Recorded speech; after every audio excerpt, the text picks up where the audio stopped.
All right. Okay, so this week's chapter was very, very insane. And I have to say that this arc in Black Clover so far has been the most unpredictable arc we have ever had. Like, the amount of twists that has been happening in this arc has been absolutely insane. And if you guys follow me on Twitter, you guys will know that my favorite arc in Black Clover is the Sea Temple arc and also the Elf arc.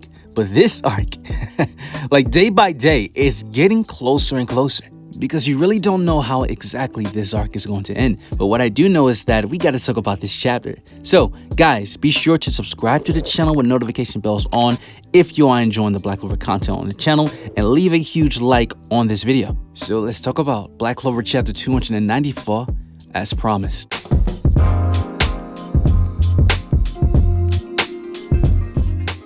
So as things continues on in this chapter, we see that the celebration of Magna is in full effect. Everyone is happy that he won, and Zora is telling Magna like, hey, this is your victory. And Magna responds saying, thank you, big bro. And Zora's like, who you calling big bro? And I love this newfound relationship that we start to see with Magna and Zora, like this little brother and big brother relationship. It's not the same as Magna and Lux because they like best friends, but this is like a brotherly relationship that we start to see with Magna and Zora. And the way that panel was set up is identical to the same one where we seen where Asta fall into Yami's arm after defeating Dante. And I guess this like the iconic pose, it's the new meme for Dante. Like, after you defeat him, I guess you just got to insert somebody next to you so you can fall in their arms. However, this time Xenon didn't show up after, and yeah, we really don't need that right now. We then see Asta, and he's very excited to the point where he is actually sweating, because after congratulating Magna, he tells him that you beat a guy, whereas me and Yami together barely beat him. So in Asta's mind, he's thinking that Magna is probably the most strongest character in this whole room right now. He probably thinks that Magna is just a beast stronger than Dante.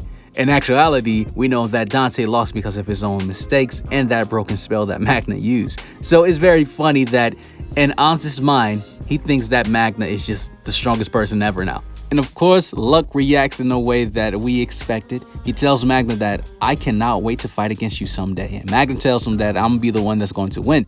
Which, yes, that soul chain, that secret flame magic spell that Magna has is very powerful.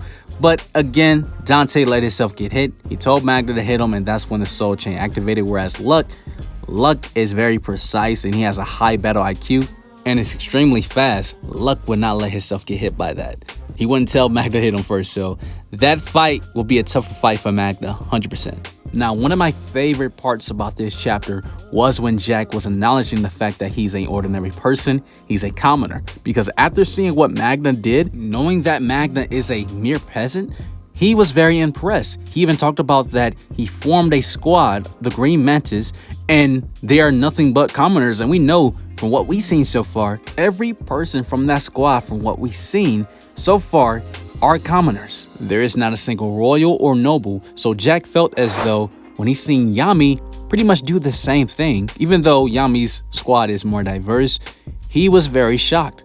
Now, interesting dialogue here from Nock. He talks about that since we took out Dante, the Qliphoth Tree, the process of it should have slowed down a bit. And if we take out the rest of the Dark Triad, it should completely stop.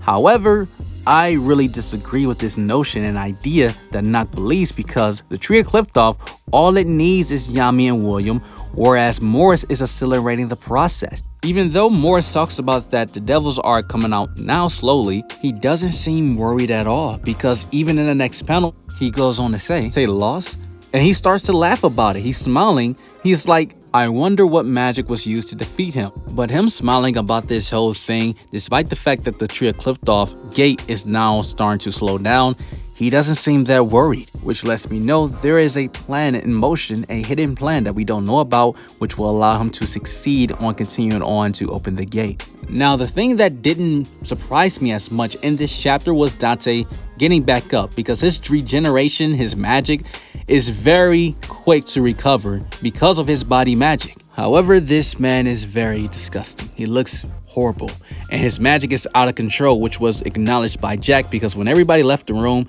Jack turned around and he's ready to brawl with Dante once again. And while Dante is going crazy saying that there's no way I will ever lose to a guy like him, Jack says, do not put water on a peasant's victory. He's giving Magna props, and this is a good turnaround for Jack's character because I love the fact that he went from roasting, saying that he is nothing, you should stay behind, let the captains handle the job, even though he was just telling Magna he should stay behind too.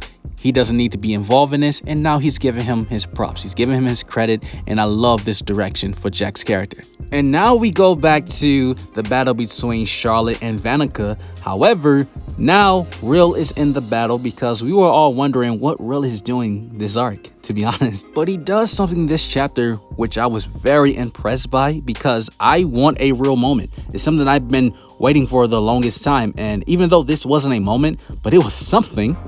And we will talk about that in a little bit. However, Charlotte mentions that even though her true Briar magic, which is limiting Vanica's curses, her blood magic is too much. And then we see one of the biggest twists that has happened this arc. Loropechika is now a puppet for Vanica. And honestly, I don't know what it is, but I think Tabata hates Loropechika. She already has 6 months left to live. She lost Undine because Undine got cursed. Not only that, she got taken away by Vanica. Then Morris extract the knowledge that all the previous queens have passed down to her. Now she's one of Vanica's Dark Disciples 2.0 who could potentially die by a snap of a finger by Vanica now that she cursed her completely just like the Dark Disciples. This is bad because Loropechika's water magic is already overpowered. Even Rill mentions this, that her magic power is insane. And Vanica mentioned that her magic power is even stronger now because of this new profound curse. And Rill was able to counter her water magic with one of his picture magic spells, which was very impressive because Loropechika is already buffed up by this new profound curse, and Rill was able to negate that. That is very impressive, but I do want to see more of a moment from Rill. We need that. However, with possessed Loropechika in this tag team fight, it really puts Charlotte and Rill at a disadvantage because they really can't go hard against Vanica because they have to worry about Loropechika, which they know that they can't kill her. Charlotte even mentions that how she can relate because she was in a situation where she was elf possessed too, and also Rill. Both of them were in this position, and Charlotte screams out that she's going to remove that curse from Loropechika, which we already know. If you follow this channel, we theorize that Gordon will be the one. If you missed that video, I will leave a link to it in the top right hand corner. But soon as Charlotte said this, right after Vanica trapped her with her blood magic, ready to do a final blow.